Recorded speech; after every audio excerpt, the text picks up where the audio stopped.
Hello, and welcome to the Other Minds podcast. I'm Joseph Bohegan.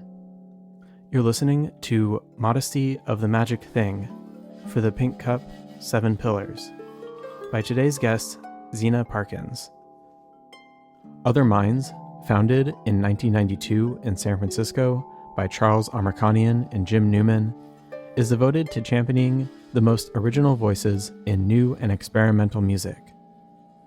On Season 4 of the podcast, we're talking with a range of composers, performers, and authors across the field of new music, including the featured composers from the 29th Other Minds Festival, which will take place October 16th to 19th, 2025 at the Brava Theater in San Francisco. Today's guest is electroacoustic composer, improviser, and harpist Zeena Parkins. Parkins is a pioneer of contemporary harp practices, making use of extended techniques, object preparations, and electronic processing. In her compositions, Parkins utilizes collections, recombination, historic proximities, geography, and movement. On night 3 of this year's Other Minds Festival, Parkins will perform her new work, Modesty of the Magic Thing, with percussionist William Winant. She's here with me to talk about it now. Welcome to the podcast, Zeena. Thank you. I heard you say in another interview that the physicality and limitations of the harp really drew you into the instrument when you started playing it. I was wondering if those physical challenges of the instrument influenced your exploration of all the unconventional playing techniques that you use.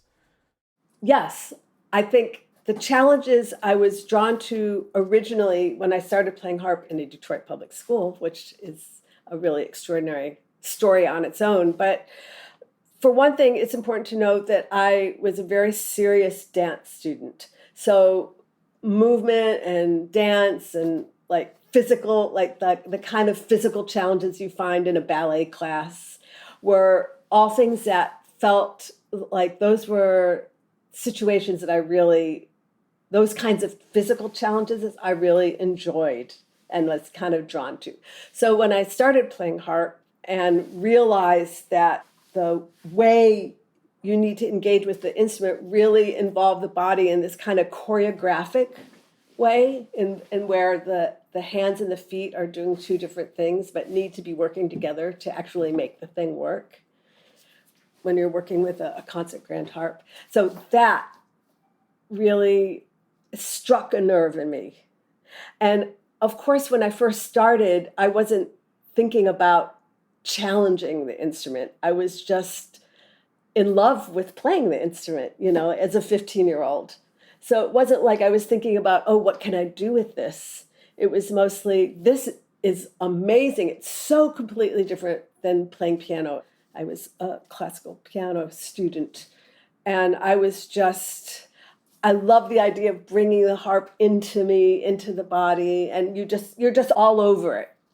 And the actual sound is it's also intimate in a way the piano isn't, because the sound is coming right up to your ear, which are all important for how I thought eventually I would approach the instrument. So yes, those physical challenges were exciting to me, and I wanted to conquer them. And then I guess the other interesting point is when I made the decision not to conquer them as a classical harpist, but to conquer them in this other way. I had no idea what that other way was going to be at the start. That's also important. I mean, I didn't go starting to play harp with a mission that I was going to do something different with it. I went in because I loved playing the instrument. And I had remarkably had access to the instrument and an incredible teacher when I was in high school, which is a completely unusual situation. It literally fell into my lap. So the physical challenges attracted me, but I knew immediately I was going to be somehow engaged with the instrument. I wasn't quite sure how, but I knew really quite early it wasn't going to be in the form of a classical musician and sort of conquering a technique and mastering a technique in the way that you need to do as a classical musician.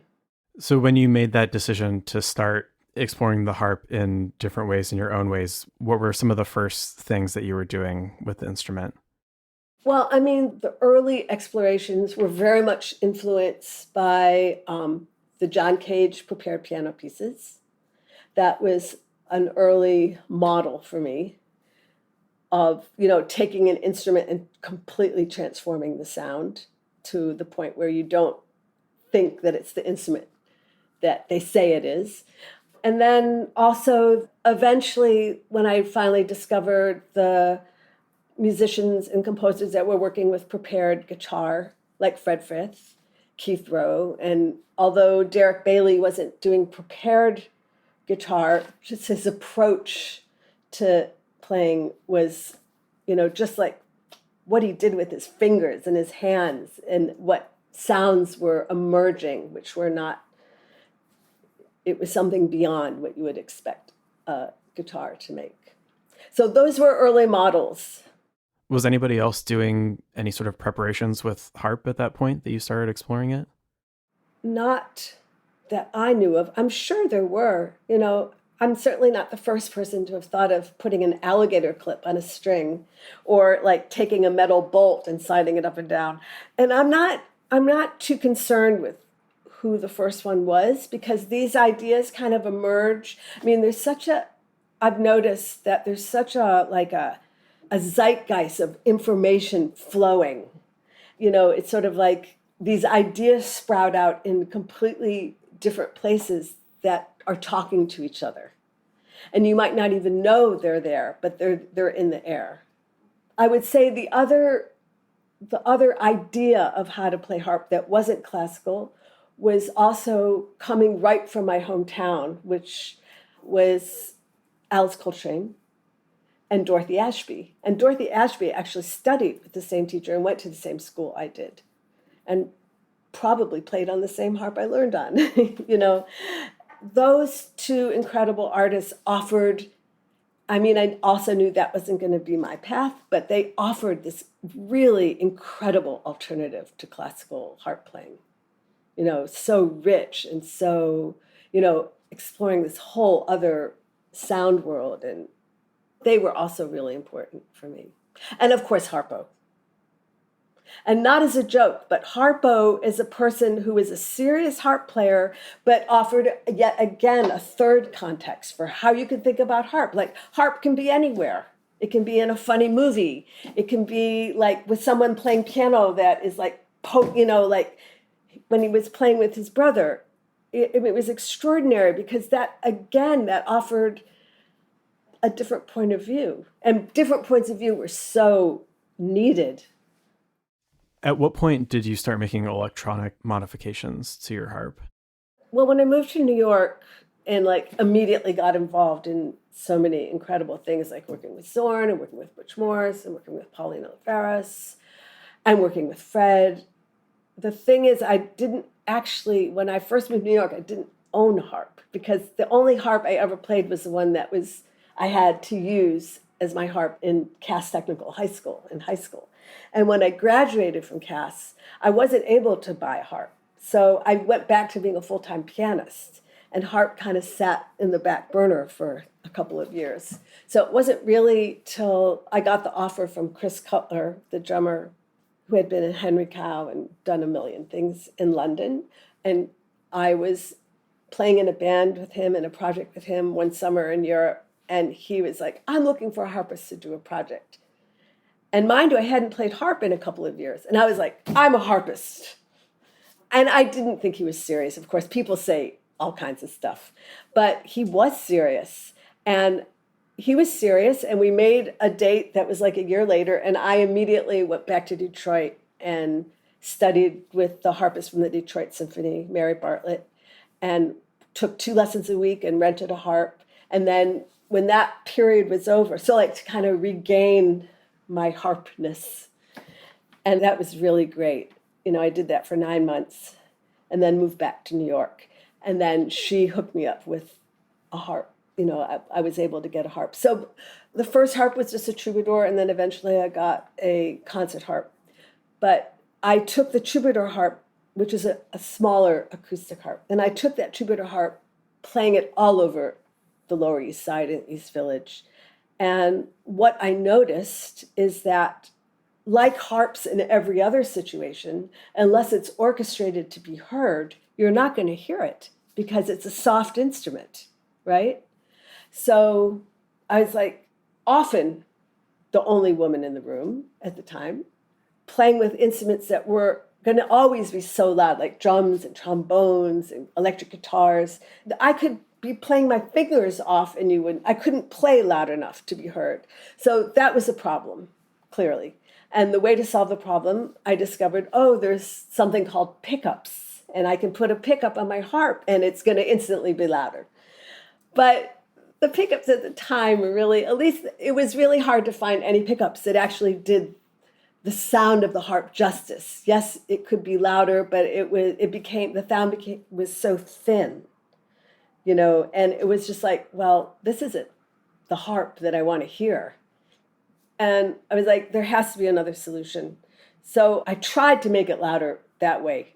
And at that point, I still wasn't using any kind of electronic processing, but at least I'd gotten it louder. It didn't sound great, but I'd gotten it louder with the pickups. And then eventually, when I was in a band with Fred Frith and Tom Cora called Skeleton Crew, they really wanted the harp to be in the band too. I was playing keyboards and accordion, but they really wanted the harp to be part of the project. And Tom Cora and I were discussing, wouldn't it be great to have an electric harp? Because the acoustic harp, even the troubadour, was going to be too big to carry around, in Europe, everywhere. So we made a prototype for an electric harp. And literally, it was a triangle with strings on it, all used parts from, used pickups and a lot of old guitar parts. But we figured out how to kind of mount it onto my Korg keyboard. So like it came up perpendicular. So I had the keyboard and then the harp was right there. And even though it was really funny and not even tunable, you immediately could see it was a good idea. Oh yeah, this is a good idea. It's not implemented very well, but it's a good idea. So then we found someone that could make a real version of it. And that was Ken Parker. And we went to Ken and he was super excited and graciously, spent a full day and made the harp. And we were like waiting around for him and he would come and ask us questions. And he made a beautiful first version of the instrument. And so then I had an electric harp. And in the meantime, once it's an electric instrument, it's a really different story because it's as much as there is difference between an acoustic guitar and electric guitar, you could argue that they're really different instruments, that this new electric harp, which I insisted on calling a harp, even though it might have sounded like an electric guitar, it was like, it was inventing a new instrument that didn't exist before, and you had to figure out how to do it, But that was the beginning of using effects, and then continuing the exploration of imagining different ways to play it. So then the electric one and the acoustic one were things happening at the same time. And eventually there were really good pickups that I could buy for the acoustic harp so that I could start doing more processing with that instrument as well. So technology caught up and helped me. Sure. Yeah. So right now, are you doing processing with a computer coming directly from the harp? Yeah. I work on Max patches and I've used Max to do processing and in various projects. Like the record Captiva uses a Max patch built by my friend Matthew Ostrowski that we built an acoustic processor, which has these different ways of dealing with extending the sound with kind of electronic processes of the harp. kind of further augmenting the instrument as the technology develops. Yeah, and then now I'm actually working on another project with Maddie, which it's called Tehedora, and that is where I've made a catalog of, I don't know that I like calling them extended techniques. They're just a catalog of the way I play harp, and which is at this point about 600 sounds that I did really beautiful recordings of. And those sounds now feed into this patch and are released and processed in different ways depending on how I'm playing. So it's like a conversation between my sounds and my sounds. My sounds coming through the max patch and my sounds that I play live. Let's listen to an excerpt of Zeena Parkins' Modesty of the Magic Thing, performed by the composer with William Winant, and released by Exotic Records in August 2025.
Your piece, Modesty of the Magic Thing, which you'll be playing with percussionist William Winant at the Other Minds Festival this year, is a tribute to the visual artist Jay DeFeo.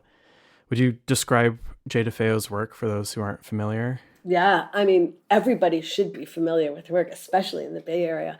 I mean, Jay, I discovered because, and I'm not sure I'm going to get the date right, but it might have been 2012 that there was a retrospective of her work at SF MoMA. And I went, because I was there in town teaching for the semester at Mills, and it was an extraordinary exhibit. She's most famous for a painting called The Rose. And the rose, I don't know if you've seen it. I have seen it, yeah. Yeah, so it's a 2,000-pound painting, sculpture. I like calling it a 2,000-pound opera because she took 8 years to make it. And basically, she was kind of forced to stop because she got kicked out of her apartment. So it had to end. The project had to end. And it had to be, because it was so big and so heavy, she was living in San Francisco. They actually had to cut a hole in the outside wall of her apartment and forklift it out the building.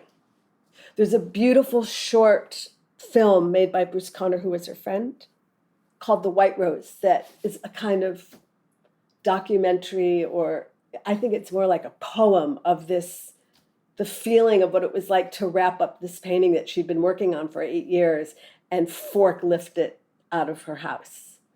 So it's very, actually it's very intense, but it gives you a sense of just what the painting meant to her. It was big in every sense of the word. So of course I was totally intrigued by that. And I was like, oh, I want to make a piece about that painting.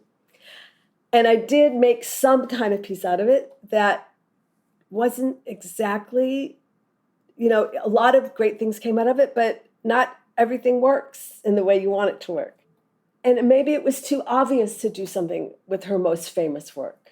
And that work is like an opera. It was like an opera, just like what happened to the painting after it was forklifted out of her house.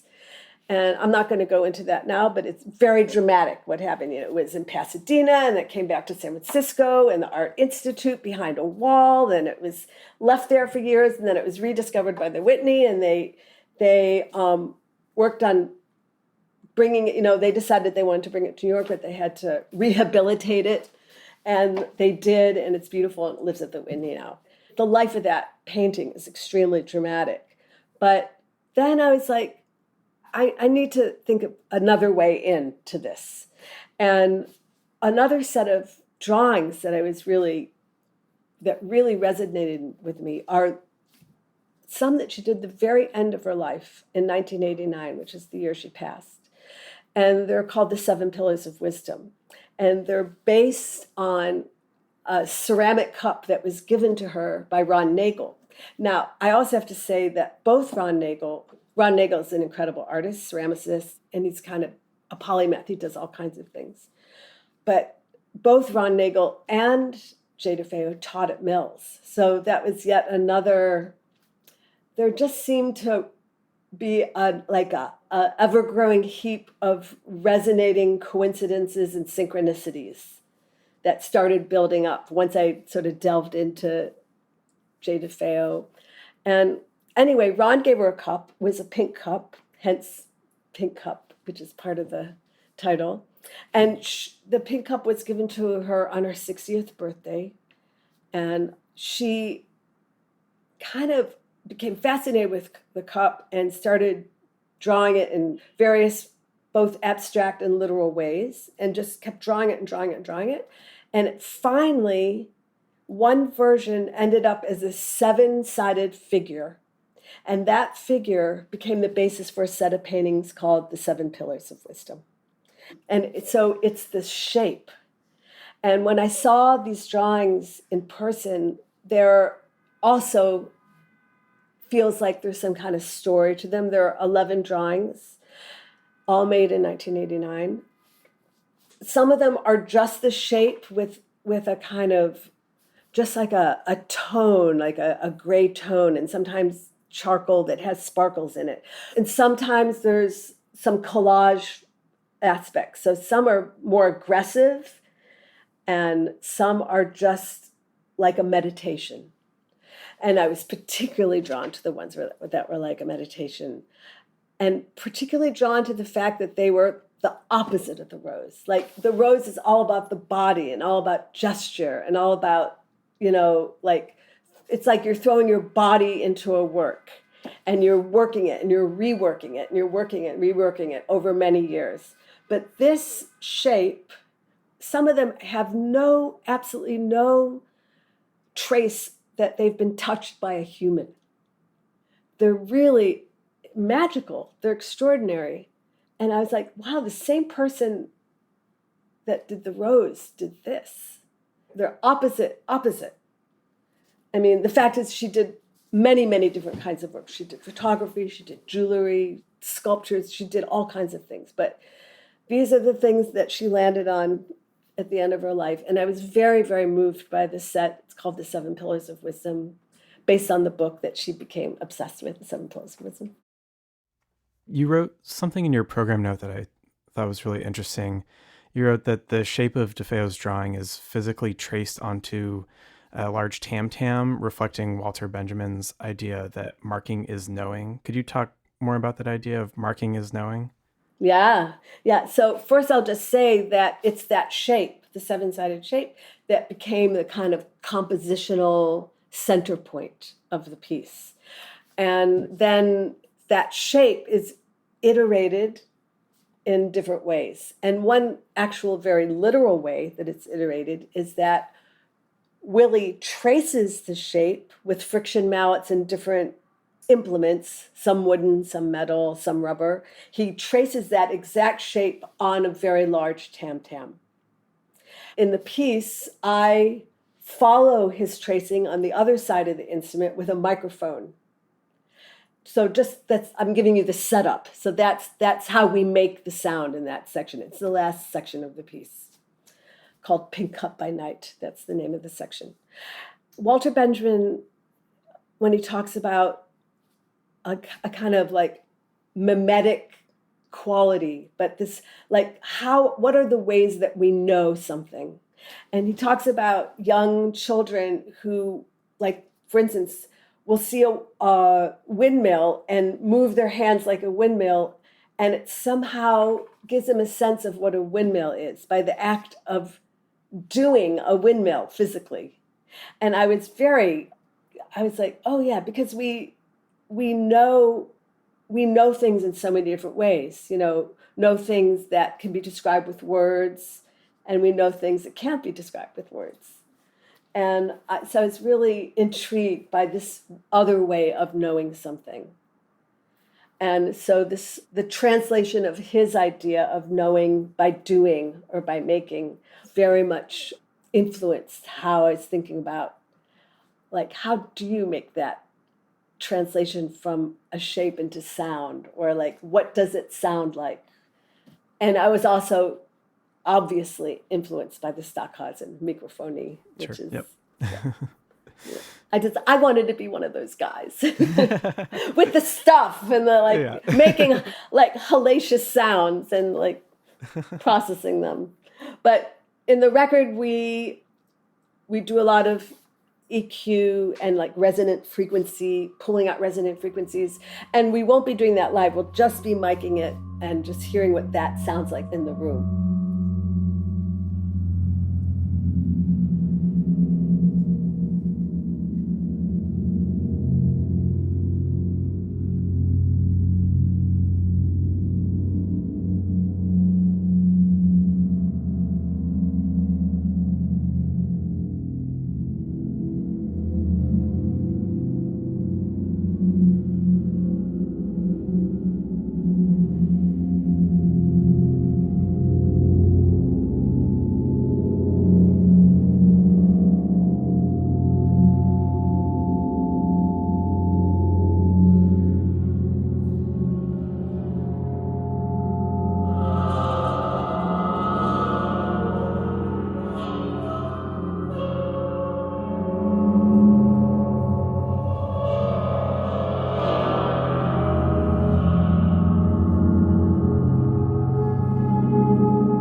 In addition to the large tam-tam that Willie Winant's playing, he'll also be playing some unique percussion instruments designed by Lou Harrison and Leon Schneiderman for the performance.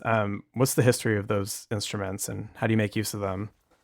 Willie was bequeathed quite a few percussion instruments by Lou Harrison. They were not only, they were colleagues, they were friends. Willie premiered a lot of works. There were several works that were written for Willie. So he had quite a few kind of one-off instruments strewn in his studios.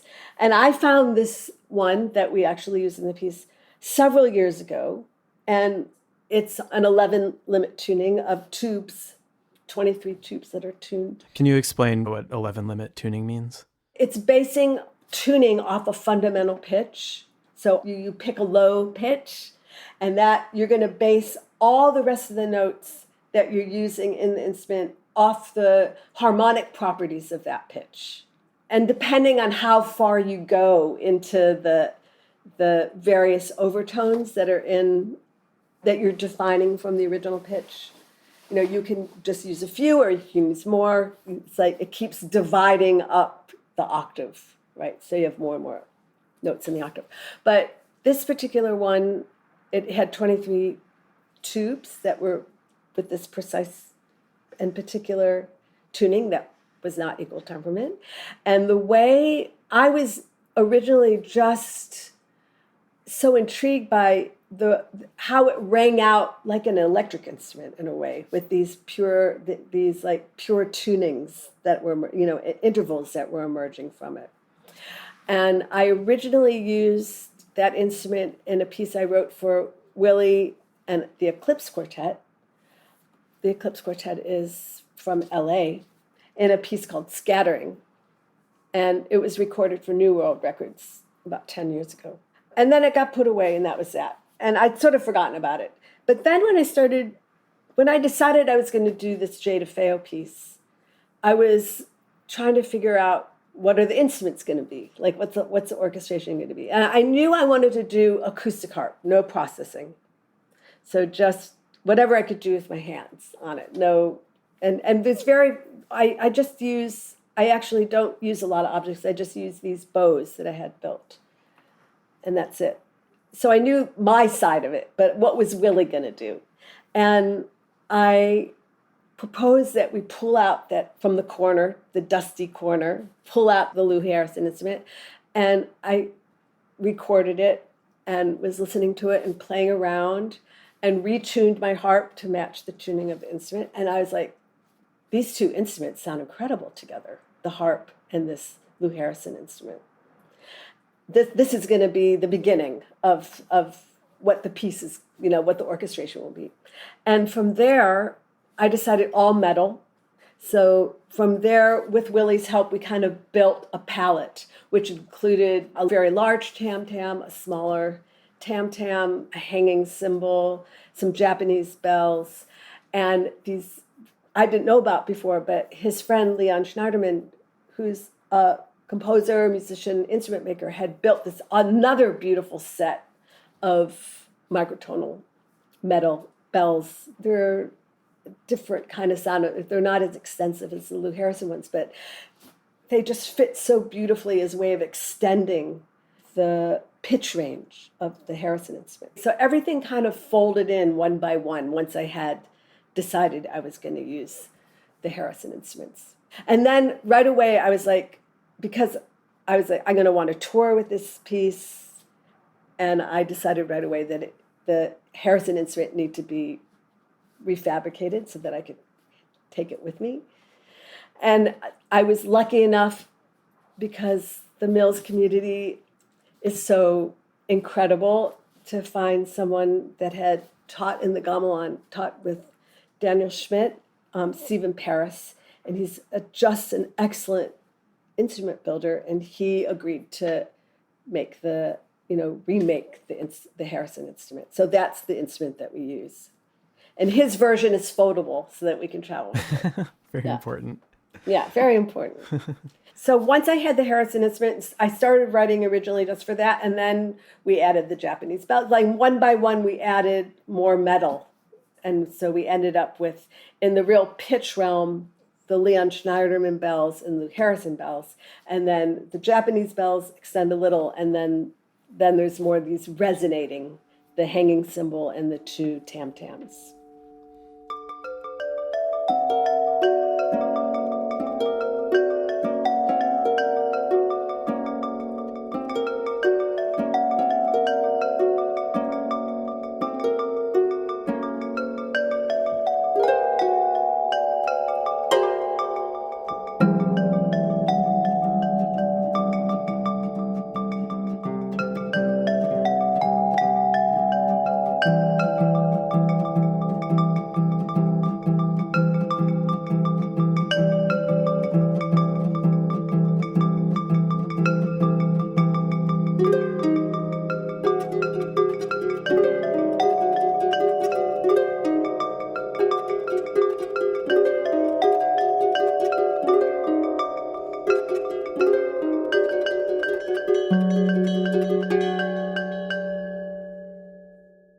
You mentioned to me earlier that there's a related project of solo harp pieces related to this piece and Mills. Could you talk about that? Oh, yeah. So the DeFeo project was really wonderful, but I also, I had also been thinking about the end of Mills and the end of the music department, and just I got so much, when I first started teaching at Mills, I hadn't been in California that much, and I was really clueless about what the real meaning of the Pacific Rim was. Like, I was living in New York, and my sights were always to Europe and Japan, but crossing right over California. I wasn't really aware of a lot of California composers and sort of the incredible world, musical world and musical life. So it was just like this whole world opening up for me. And I really wanted to pay some kind of, at the San Francisco Tape Music Center, and, just like all the various components. And of course, the music legacy of the music department at Mills. So I felt like the work with the DeFeo sort of expressing my desire to pay homage to her work and the incredible synchronicities of her life at Mills and her living in the Bay Area and living in Oakland and just whatever was resonating for me that inspired me to make the work, these musical pieces that are somehow related to her work. But I also wanted to do something more directly related to the people that I had been colleagues with. So I asked John Bischoff and James Fay and Letitia Sonomi to write pieces for me for harp. So those are the pieces that I worked on for a couple of years. And as I said earlier, both these projects were actually recorded the same week last summer at Littlefield Hall. To kind of round, to not to be a completist or anything, but I was. And James Fay did an extraordinary job of recording both and mixing. Are those recordings available to listen anywhere yet? Not yet. They're coming out on Relative Pitch Records December 5th. And the recording of Modesty of the Magic Thing is available to listen now. That is out, and that's on Zodic. Yeah. It's important to say that this project, the DeFeo project, would have been impossible without the contribution of William Winant. And he's someone that I've worked on for many years that, we were on the same side of the building, the acoustic instrument side, my office and his studios. And his contribution, his dedication, his incredible playing were such an important part of the piece coming to life. So I dedicate the piece both to Jay DeFeo and to William Winant. So I think that's important to say.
You can hear Zeena Parkins perform Modesty of the Magic Thing for the Pink Cup 7 Pillars with percussionist William Winant at Other Minds Festival 29 on Saturday, October 18th, 2025 at the Brava Theater in San Francisco.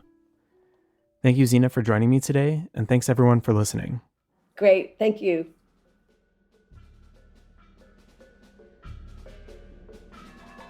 This has been an episode of the Other Minds podcast, brought to you by Other Minds. Our 29th festival is October 16th to 19th, 2025 at the Bravo Theater in San Francisco. Join us again next week.